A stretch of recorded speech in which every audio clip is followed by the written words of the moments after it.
بسم الله الرحمن الرحيم، والصلاة والسلام على أشرف المرسلين سيدنا محمد وعلى آله وأصحابه أجمعين.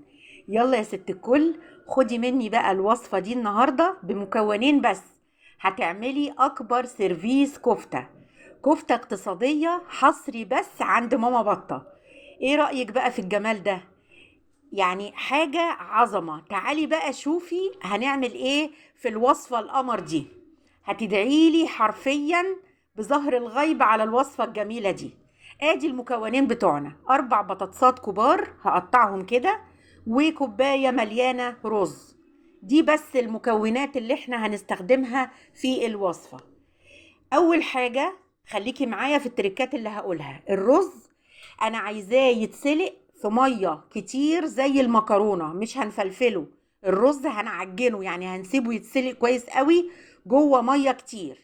تاني حاجه، البطاطس هنسلقها عادي جدا من غير ملح ولا اي حاجه. عايزه البطاطس تتسلق كده. خلاص. خلاص كده زي ما انت شايفه الرز اتسلق معايا. عايزاه يوصل لمرحله السوا دي.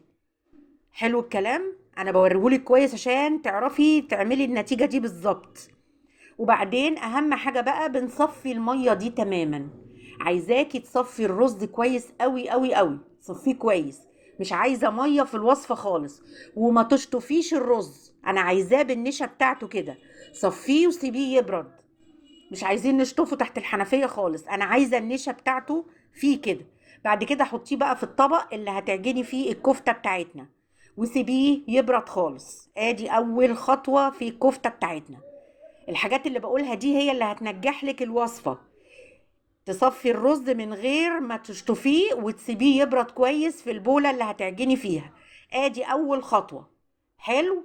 البطاطس بقى بعد كده هنعجنها كويس جدا، نهرسها بالهراسة. مش عايزة فيها اي تكتلات خالص، اعجنيها كويس جدا جدا. يعني تبقى زي الفل وصافية كده، ما فيهاش اي تكتلات. اعجنيها طبعا وهي سخنة افضل عشان تتهرس معاكي بسهولة. حلو. بعد كده بنحط البطاطس على الرز. بتحطي البطاطس بتاعتك على الرز اللي انتي عملتيه. لحد كده الخطوات ماشية زي القمر، وواحدة واحدة كده عشان تاخدي مني وصفة هتعجبك، يعني حصري بجد عندي النهاردة. ولازم تكتبي لي في الكومنتات ايه رأيك في الوصفة دي. عندي هنا نص كوباية ورق بقدونس والتوابل بتاعتنا: الملح حسب الرغبة، معلقة كبيرة فلفل اسود، معلقة كبيرة بصل بودر، نص معلقة توم بودر، ونص معلقة بابريكا. خلاص. ادي التوابل بتاعتنا. ومعايا 3 بيضات كاملين، 3 بيضات كاملين. حلو الكلام. طبعا انا بعجن لما استهدت شوية من السخونية بتاعة البطاطس، حطيت البيض وحطيت التوابل والبقدونس والحاجة بتاعتي. اخلطي بقى يا ست الكل الخليط ده كله مع بعضه حلو جدا جدا. حلو جدا بايديكي بقى كده او بمعلقة زي ما انت عايزة. اعمليهولي بقى كده تمام. وعايزاه متجانس وزي القمر. حلو. ادي كده هوت الخليط اتخلط معايا. سيبيه حوالي نص ساعة على الأقل يستهدى ويبرد خالص، ويستحسن تحطيه في التلاجة.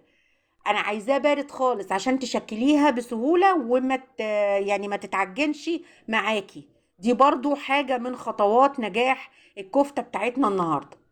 سيبيه يبرد وتعالي اوريكي هنعمل ايه. عندي هنا بقسماط ناعم.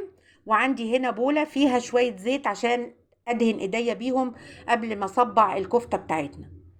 خلاص. ادي دهنت ايدي وببتدي اشكل بقى الكفتة زي ما انت شايفة كده، ونحط فيه البقسماط. حاجة سهلة ومش هتاخد منك وقت وزي العسل. وصفة في منتهى الجمال والله يا جماعة. شكلي بقى الكفتة جوه البقسماط. وفي هنا حاجة: لما تعملي الكفتة بالبقسماط ما تعمليهاش كلها وترصيها في طبق معمولة بالبقسماط، مش هينفع. اللي انت تطلعيه من البقسماط اقليه، يعني دلوقتي الزيت بيسخن على النار. لما تطلعي الكفتة اقليها على طول عشان ما تتحطش على بعضها وتتعجن منك. خلاص. حلو الكلام. انا كده خلاص خلصت. عندي بقى زيت حلو مليان غزير شوية على في الطاسة. والعين الكبيرة عالية، النار عايزاها عالية. انا بسخن الزيت دلوقتي على بال ما اخلص الكام صباع اللي انا هقليهم. ادي التركة دي برضو خدي بالك منها. حطيت بقى الكفتة بتاعتي زي العسل في الزيت، ما تخافيش، بصي اهي زي الفل. تالت تركة انك ما تمليش الطاسة كفتة قوي، يعني اعملي 5 6 وحدات كده عشان تعرفي تقلبيهم بحرص وانتي بتقلبيها على الوش التاني. بعد ما الوش الاولاني يتحمر معاكي، العين عالية والنار عالية. بس يا ستي، مش هتاخد منك اكتر من ربع ساعة الكمية اللي احنا عاملينها دي كلها، وهتاخدي وصفة قمر. لايك وشير وسبسكرايب النهاردة لازم لماما بطة، وتاخدي جولة كبيرة في قناتي، والفيديو اللي يعجبك تشيريه عشان الكل يستفيد. بجد يا جماعة انتوا مش هتصدقوا جمالها، تحفة تحفة تحفة. يلا بقى شوفوا بقى الكفتايه من جوه عامله ازاي، تعالوا بقى معايا. طبعا دي بتتاكل سخنه، قمر بقى قمر. سلطه الطحينه بقى جنبها. واديني بقى لايكاتك الحلوه الجميله، وفرحيني بكومنت يسعدني. تحياتي ليكوا حبايبي.